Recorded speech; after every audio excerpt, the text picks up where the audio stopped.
and welcome to Macros with Mythili, our weekly program where we take a hard look at all the major macroeconomic issues and developments in India and overseas.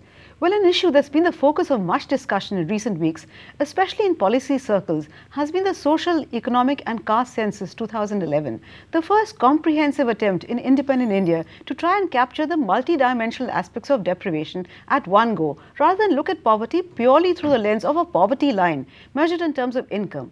Some of the census findings were released earlier this month relating to rural households, and not surprisingly, there's been a deluge of comment since on the admittedly unhappy picture.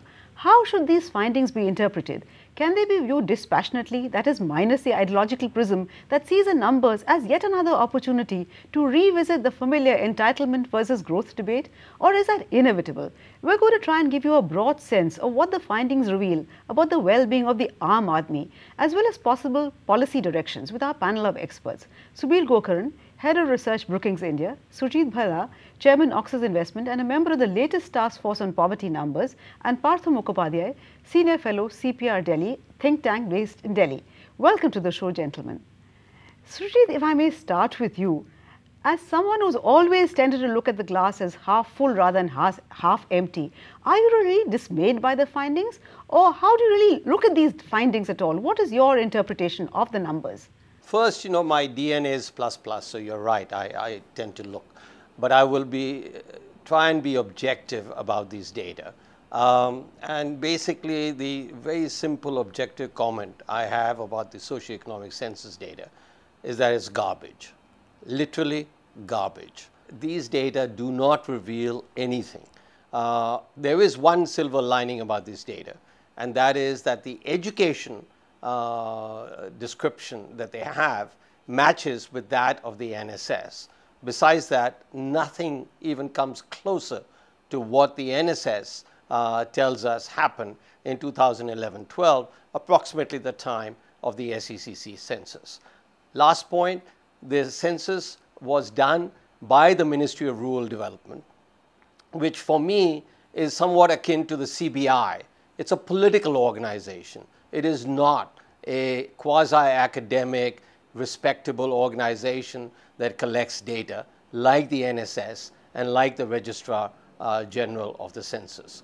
Partha, what is your reaction to that? Surjit says it's complete garbage and he calls the Ministry of Rural Development a political organization and therefore not much credence can be attached to the findings. Would you agree with that assessment, Partha? In this particular instance, I think Surjit's concerns, while valid, are misplaced.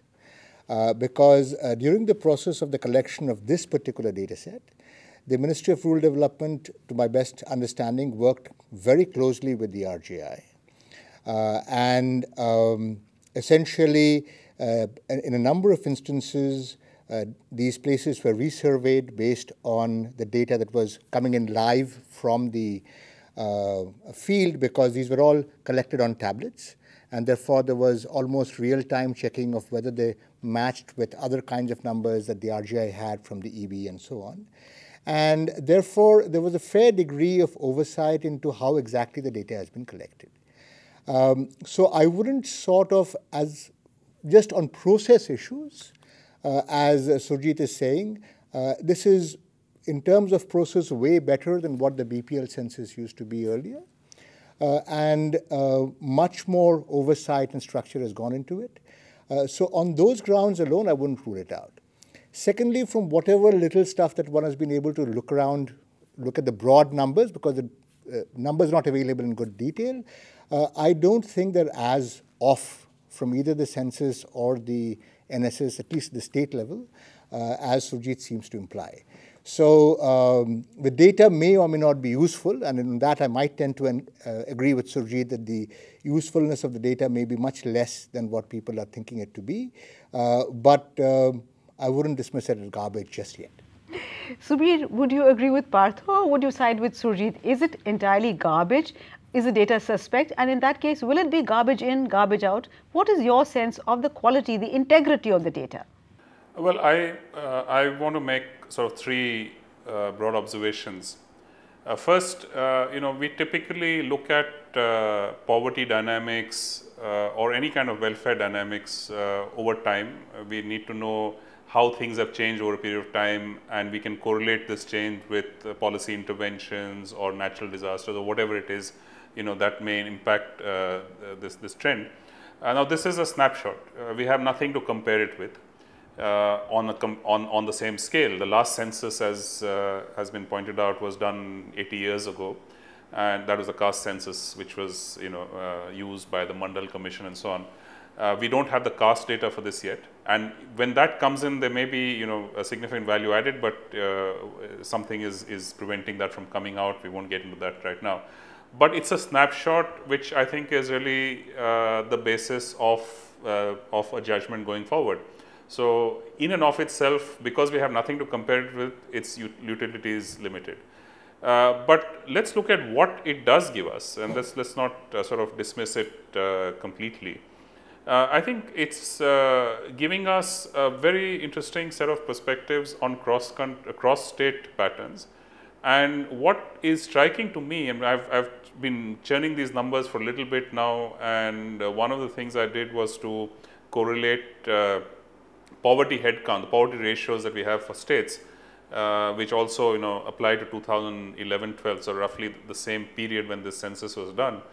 And they do rural poverty and total poverty, and the correlations are very weak. So what we have is perhaps a challenge to the notion of poverty numbers driving welfare targeting, because when you correlate any of these indicators that you might associate with deprivation to the poverty headcount, it's really very weak. I think the only thing that is somewhat strong into statistical, and these are very simple correlations, so I don't want to belabor the point about rigor here, but only the percentage of households that are predominantly manual labor, landless, basically people who are deriving the income from manual labor, that correlates to some extent with the poverty ratio, but otherwise there's no correlation.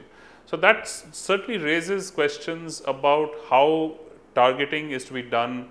And the whole debate of centrally sponsored schemes and top-down sort of allocation of resources and activities based on poverty numbers. I think we have to start using this kind of data to raise questions. Whether these questions will be satisfactorily answered or not is a separate issue. But I think that is one thing which we need to do. And there's some more micro-level considerations. For example, I was struck by the fact that we have very high mobile penetration in Bihar. But very low, relatively speaking, some 34–35% of households in Odisha actually have mobile connectivity. So you're wondering, if you're talking about national schemes, national initiatives like JAM, the Jan Dhan Aadhaar mobile framework for delivering benefits, we need to know how far this can go and what are the kind of barriers that might come in the way, and how do we bypass, get around these barriers. Each state is going to provide us some different perspectives on this. So I think there's a lot of utility in giving us a sense of how we need to fragment and modularize and sort of decentralize delivery based on some of the parameters that have emerged from this study. So I absolutely do not think that this is either garbage, that's a judgment based on how the data is collected, but assuming that the data collection process, which Partha seems to think is relatively, there is integrity there, that I think there's a fair amount of utility to this data. Okay, then we will assess what is the utility and what are the questions that can be raised, but after the break. But please do stay with us. We'll be back very soon. Welcome back. You're watching Macros with Mythili, and we're discussing the findings of the latest social, economic and caste census with our panel of experts. Surjit, you were very dismissive about the findings, but even if one accepts that the findings per se, the rigor of the exercise is, not too bad, what is it about the data that you find particularly distressing? Subir also talked about the low correlation, the deprivation parameters, that they don't really correlate with poverty. Is that where your sense of discomfort arises? Look, as I mentioned earlier, the education part, which is mean education level, how many illiterates, etc., in rural areas, that matches very well. So what one does is, whenever a new data source comes out, whether it is a so-called census or any other survey, you compare it with some benchmarks, and Subir was alluding to that a little bit. And the benchmark that we very conveniently have on many of the same parameters is the NSS survey.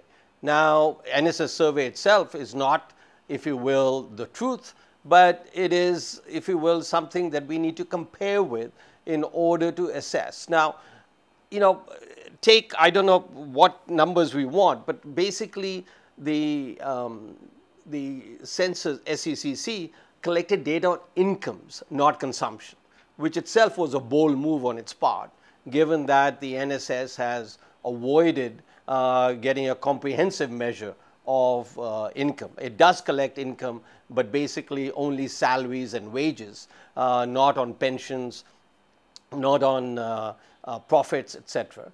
Now, if I look at the income data, which is, after all, the primary correlate with poverty, unless the SECC has some other tricks up its sleeve, what you find is that the income as given by the SECC is only about 75 or 80% of the consumption level of the NSS. So what we do know, you know, there's not a negative, and it's off by about 16%.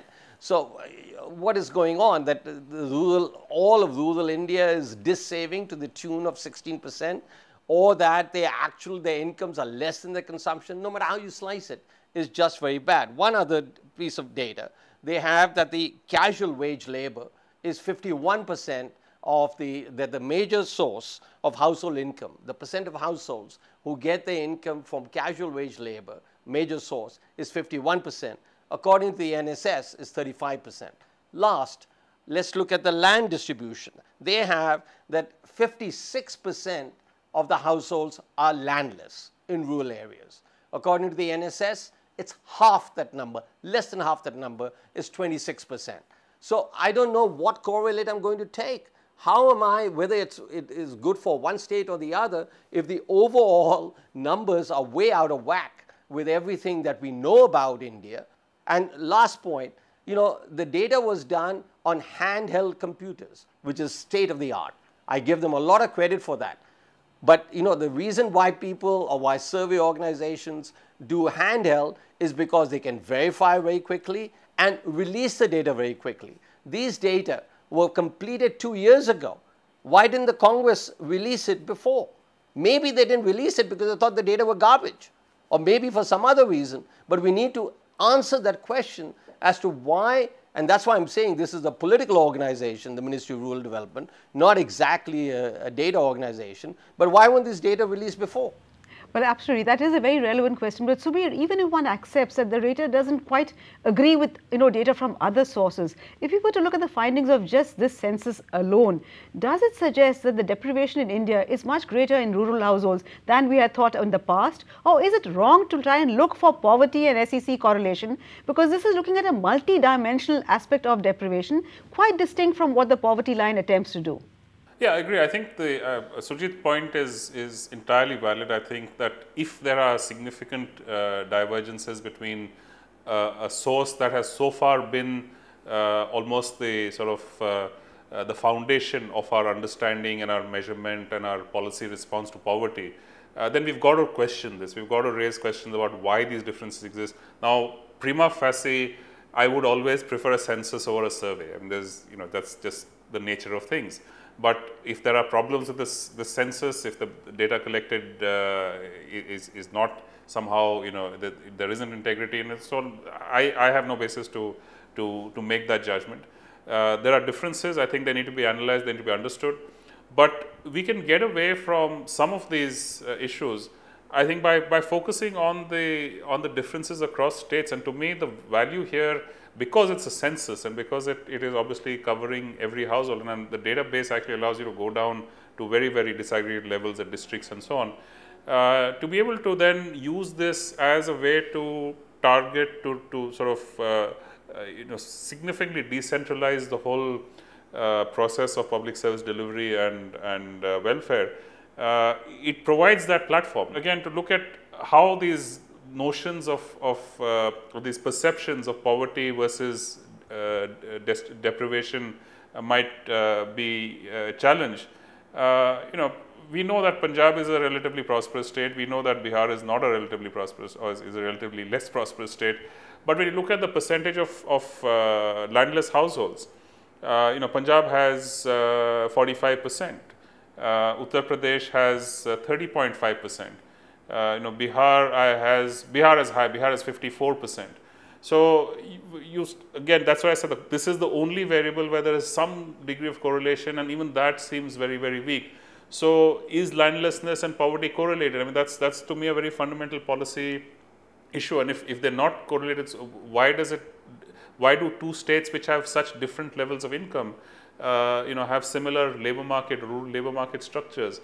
I think these are important analytical questions, and we can start to ask them with this data. Absolutely, but Partha, even if one accepts that there are a number of questions that are raised by the data, is the fundamental benefit of the data essentially that it gives you a much more granular picture. It enables you to find out which household suffers from what kind of deprivation, and that enables the government to do much more targeted intervention, as the government's press release says. Two kinds of things. One, a lot of the data that's there in this at the level of granularity of the village is now available with the census, which was conducted by the RGI, because the amenities at the village level are now available, right? So for every 600,000 plus of our villages, we have a variety of levels at which amenities are concerned, mobile phones being among them. Yes, the income levels, the landlessness, these are specific to this particular data set. Caste, I don't think is going to happen, so let's forget that 31 story. So the granularity at a pretty granular level is today available with the census of 2001. So it's only if you're trying to move to a targeting regime that's even more individual based rather than based on the level of a village that this data really comes into use. Which then goes back to what Subir was talking about, is what is going to be the architecture of our social protection story, right? And how are you going to move forward on that? So, and who, in some sense, will have access and use to this particular data set? In most countries around the world, when you use such data sets, these kinds of decision making as to which individual will receive such benefits is usually done at a pretty low level or a level of political governance that's pretty close to the people. Whether we will adopt such means or not is something that we'll have to find out as we go forward. Okay, so a lot depends on how we really use the data, and that's what we're going to address in the last segment. But please do stay with us. We'll be back very soon. Welcome back. You're watching Macros with Mythili, and we're discussing the findings of the latest social, economic and caste census, which has just been released with our panel of experts. Surjit, before the break, we were discussing the findings and how many of those data points are not really it's not easy to correlate them with what we know. But even accepting that there are some deficiencies in the data, can it really enable better targeting? Because ultimately the fact is that there will always be some people who need government support. So will it enable better targeting, number one? And better, will the kind of support from the government, is it best continuing with subsidies, or should government play the role more of a facilitator, in which case targeting is not perhaps that important?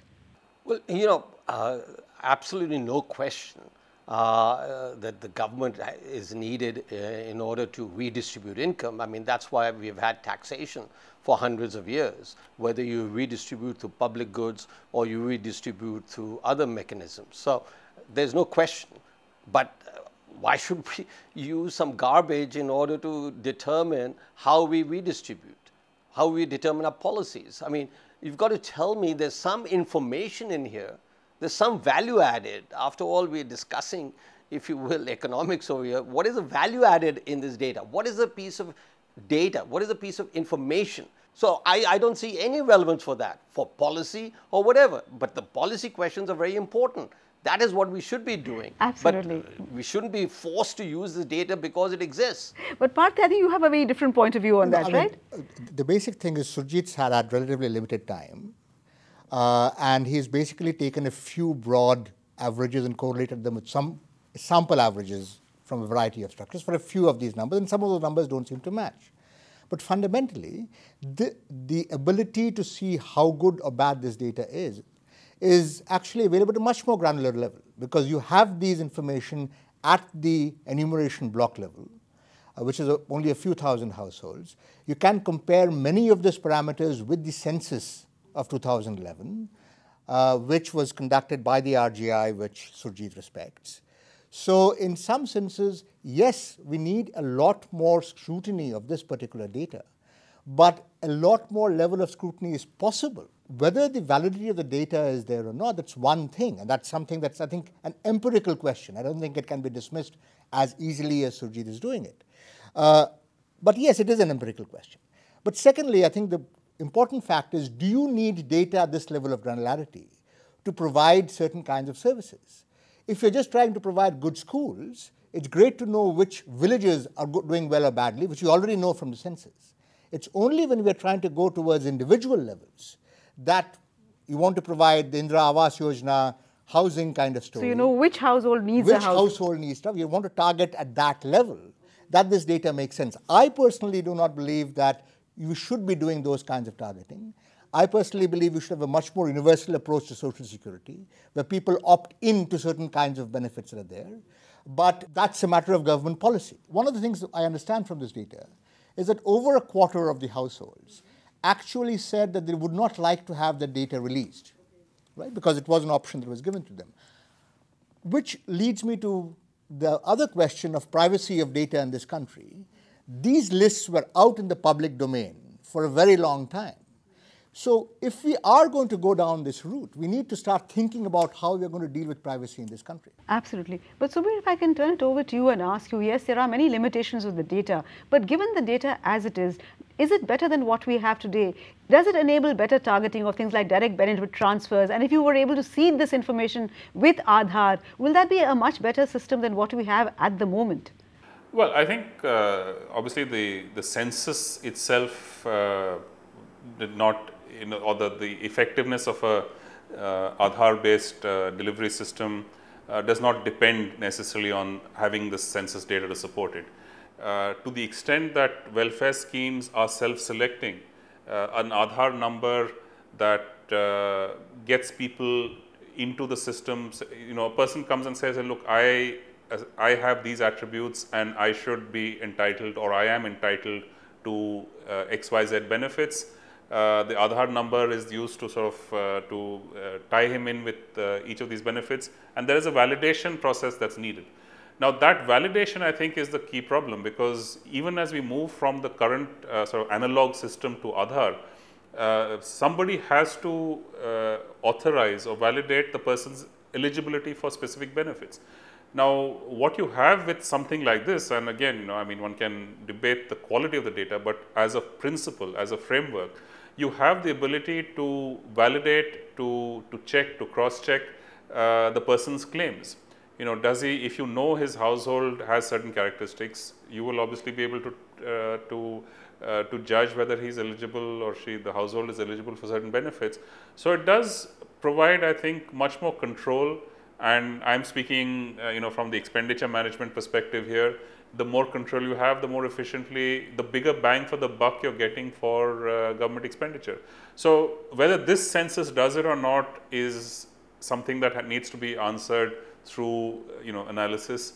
But as a principle, I think this is a great way to link up the whole issue of entitlement and of delivery, and the minimizing the errors of inclusion and exclusion, which has been a plague to our welfare system. Let's not, make any bones about it. Surjit, if I were to very quickly ask you, have you changed your mind after listening to Subir and Partha? And if you were to rank the utility of this exercise on a scale of 1 to 10, how would you rank it? 0, 8, what would your ranking be? Well, one, very quickly, Partha raised a very interesting point. About 25% of the households didn't want the census data to be released. Now, this is absolutely unheard of. You don't have a census where you ask the people what their views is. I mean, this is, I think, sort of supports my point that these data are not worth looking at. And I don't think Partha or Subir have offered or even tried to offer, and there's not a criticism, but they themselves have been critical that they have been hard put to identify what use to put of this data. So I think we are in agreement. So 0 utility as far as you're concerned, Surjit? No utility, no. Okay, Subir, how would you rank it? How useful is this data? I think it's two-stage. I think in principle, I think it has high utility. But validation in terms of the authenticity of the data, its ability to sort of map up with other sources. It cannot be a standalone. It cannot be completely, out on a limb. Okay. Partha, you have the last word. If it's actually used for targeting very finely, I think it will not be very useful. So there is an architecture of social protection that needs to move away from targeting to a much more broader based service delivery where people opt in, as Subir says. And in that case, this data is useful to see how things are moving along. It's also useful, as a number of other people said, to have regular surveys to make that stuff work through. But this is a useful way of starting a conversation and seeing whether you end up somewhere. But let's see where it goes. Okay. And as is very evident, there's really no agreement amongst the three of them. Surjit thinks the data is rubbish and dismisses them completely. Subir as well as Partha are a little bit more nuanced. But I'm afraid it's a long way to go before we find agreement on this data. Thank you so much, Subir, Surjit, as well as Partha, for joining me in this discussion. Thank you also for watching. But we'll be back next week with yet another edition of Macros with Mythili. Till then, it's thank you and goodbye from all of us at ET Now.